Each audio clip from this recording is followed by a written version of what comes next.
Muslim Americans are Americans. They are in the army, they are in the FBI, they are in the CIA. They are fighting and dying for this country. They love this country. They came here by choice. I am one of them. I will give my life. For Osama Sablani, a strong sense of patriotism dates back to when he was 20 years old, a young immigrant arriving from Lebanon. When I arrived on December 28, 1976, I had $185 in my pocket and one-way ticket, and no one in here to receive me. And that shows that how great this country is. The American dream is alive, and you're looking at it.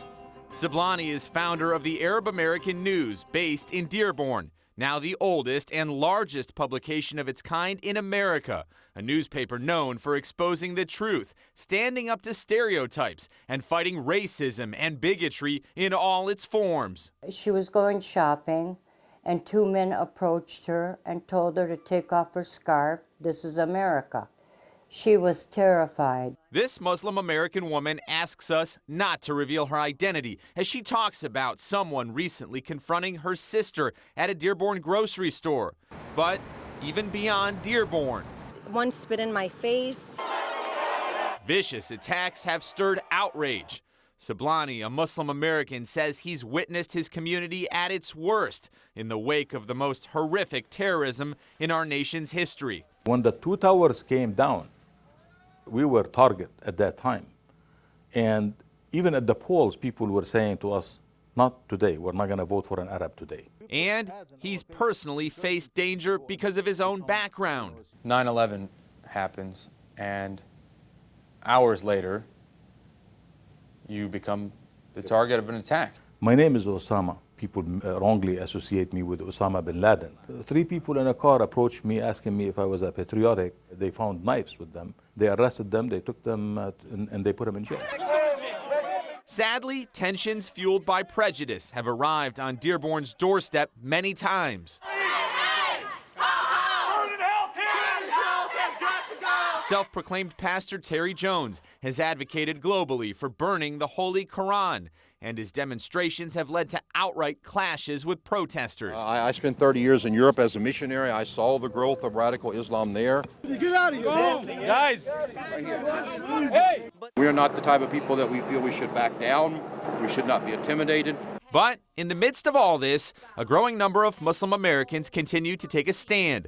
Bushra Alawi, a community outreach specialist for the FBI, has been a trailblazer in more ways than one. I've always wanted to make an impact. I've always wanted to give back. Bushra's story is both impressive and inspiring. She left a position with the Army National Guard to come to the Bureau. She's now the first Muslim American to become the face of the FBI in the Middle Eastern community. What are some of the reactions that you've gotten through your work when people first meet you? I get that initial look like, is this Bushra?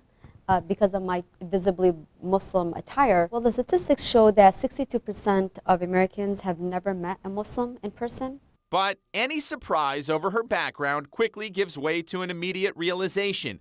Bushra is just as patriotic and proud of the FBI keeping us safe as she is of the community that raised her. From that perspective, I don't think I'm unique. I think I'm just another American Muslim who loves their country. In her day-to-day duties, Bushra is building trust and understanding and educating the community about the role of law enforcement. Through teen academies, town hall meetings, even anti-bullying assemblies. She's also taking a stand against Islamophobia. Fear and hate. Muslim terrorism has become to be thought of as one word, and it definitely is not one word. Rooted in misunderstanding, there's also a misconception about Arabs and Islam. Not every Arab is a Muslim, not every Muslim is an Arab. As Sablani points out, unlike Dearborn's high Muslim population among Arab Americans, worldwide just 20 to 25% of 1.6 billion Muslims are of Arab descent. Yet people often assume most Muslims are Arabs. If they speak Arabic, that doesn't make them Arab. You call yourself Arab American. So that has nothing to do with religion, because you could be an Arab, came from Lebanon, and you are Christian. For example, Pakistan is a Muslim nation, but it's not an Arab nation.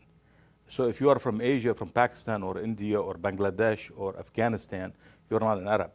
you are a Muslim, but you're not an Arab. Back at the Arab American News, Sablani tells us more people need to visit Dearborn to meet the people and see the culture, to know that patriotism runs deep among Muslim Americans. The people who are fighting on the ground and dying every day in the Middle East to defeat ISIS are the Muslims.